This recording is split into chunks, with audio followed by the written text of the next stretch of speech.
Hello friends, welcome to K2V YouTube Channel. இன்னைக்கு நாம பார்க்க போற ரெசிபி Oil Free Laddu. ஆமாங்க, இந்த லட்டுல சுத்தமா எண்ணெயே இல்லை, டீப் ஃப்ரை பண்ணுறதுக்கான வேலையே இல்லை. இந்த மாதிரி ஹெல்த்தியான ரெசிபீஸை தொடர்ந்து பார்க்குறக்கு நீங்கள் விருப்பப்படுறீங்கன்னா நம்ம K2V யூடியூப் சேனலை கண்டிப்பாக சப்ஸ்கிரைப் பண்ணி பெல் பட்டன் ப்ரெஸ் பண்ணிக்கோங்க. கூடவே இந்த வீடியோவை லைக் பண்ணுங்கள், உங்கள் ஃப்ரெண்ட்ஸ் அண்ட் ரிலேட்டிவ்ஸோட இந்த ரெசிபியை ஷேர் பண்ணுங்கள். கூடவே இந்த ரெசிபிக்கு ரிலேட்டடான மற்ற ரெசிபி வீடியோ லிங்க்ஸை நான் கீழே டிஸ்கிரிப்ஷன் பாக்ஸில் கொடுத்துருக்கேன். அந்த ரெசிபீஸையும் ட்ரை பண்ணி பார்த்து கமெண்ட் செஷனில் உங்களுக்கு இந்த ரெசிபீஸ் எல்லாம் எப்படி இருந்ததுன்னு எனக்கு கமெண்ட் பண்ணுங்கள். இப்போது ரெசிபியை எப்படி பண்ணலான்னு பார்க்கலாங்களா? ஆயில் ஃப்ரீ லட்டுக்கு நான் 1 கப் அளவுக்கு கடலைப்பருப்பு எடுத்திருக்கேன். இதை நல்லா அலசி எடுத்துட்டு ஒரு 3 மணி நேரம் நல்லா ஊற வச்சு எடுத்துக்கலாம். 3 மணி நேரம் ஆயிடுச்சு. இப்போ கடலைப்பருப்பு நல்லா ஊறிடுச்சு. இதை கோர்ஸாக அரைச்சி எடுத்துக்கலாம்.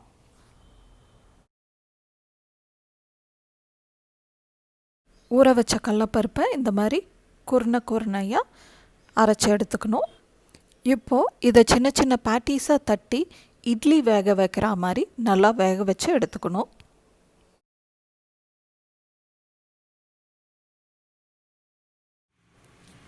குருணையாக அரைச்ச கடலைப்பருப்பு எல்லாத்தையும் வேக வச்சு எடுத்தாச்சு.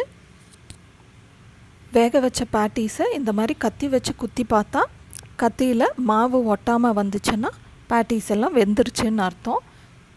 இந்த பேட்டீஸ் எல்லாம் நல்லா ஆறட்டும். ஆறுறதுக்குள்ளே நம்ம ஜீராவை வச்சிடலாம். ஜீராக்கு ஒரு டவாவில் 1 கப் அளவுக்கு சுகர் சேர்த்திருக்கேன். இது கூடவே 1 கப் அளவுக்கு தண்ணி சேர்த்திக்கலாம். இப்போ இது கொதிச்சு வரும்போது என்னெல்லாம் இதோட சேர்க்கணுன்றதை பார்த்துடலாம்.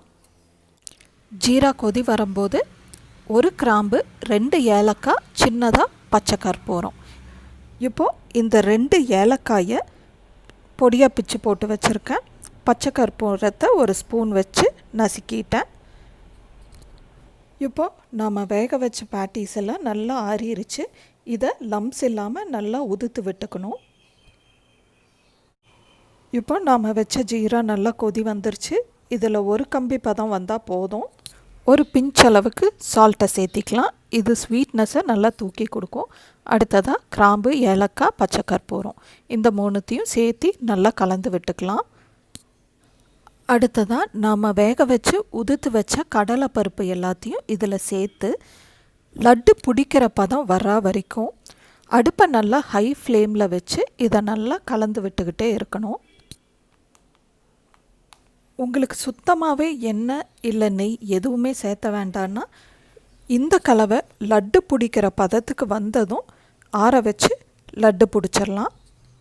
ஆனால் நான் இன்றைக்கி தீபாவளி ஃபெஸ்டிவலுக்காக பண்ணுறனால ஒரு கடாயில் 2 டேபிள் ஸ்பூன் அளவுக்கு நெய் சேர்த்தி நெய் உருகுனதுக்கப்புறமா கொஞ்சமாக உடச்ச முந்திரி பருப்பு சேர்த்திட்டு முந்திரி பருப்பு நல்லா கோல்டன் ப்ரௌனாக டேர்ன் ஆனதுக்கப்புறமா கொஞ்சமாக உலர் திராட்சையை சேர்த்தி உலர் திராட்சை நல்லா பலூன் மாதிரி உப்பி வந்ததுக்கப்புறமா சர்க்கரை பாகில் கலந்து வச்ச கடலைப்பருப்பு மிக்சரை இதோட சேர்த்தி ஒரு 10 நிமிஷம் நல்லா இதை கலந்து விடணும். இந்த கலவை கை தொட்டால் சூடு பொறுக்கிற அளவுக்கு ஆறினதுக்கப்புறமா இதை லட்டு பிடிச்சிடலாம். 1 கப் அளவுக்கு கடலைப்பருப்பில் எக்ஸாக்டாக மீடியம் சைஸ் லட்டூஸ் 20 பிடிக்க முடியுது. ஸோ உங்களுக்கு எத்தனை குவான்டிட்டி லட்டு தேவைப்படுதோ அதுக்கு தகுந்த மாதிரி அளவை கூட்டிக்கங்க. இந்த லட்டுவை ஃபெஸ்டிவல் சமயங்களில் மட்டும் இல்லாமல் மற்ற சமயங்களையும் செஞ்சு ஃப்ரிட்ஜில் ஸ்டோர் பண்ணி வச்சுட்டா குழந்தைங்களுக்கு அப்பப்போ ஹெல்த்தியான இந்த லட்டுவை கொடுக்கலாம். ஸோ ஃப்ரெண்ட்ஸ், இந்த தீபாவளிக்கு இந்த ஹெல்த்தியான ஆயில் ஃப்ரீ லட்டுவை செஞ்சு ஹெல்த்தியான தீபாவளியை செலிப்ரேட் பண்ணலாம். And do not forget to subscribe, like and share K2V YouTube channel. Bye.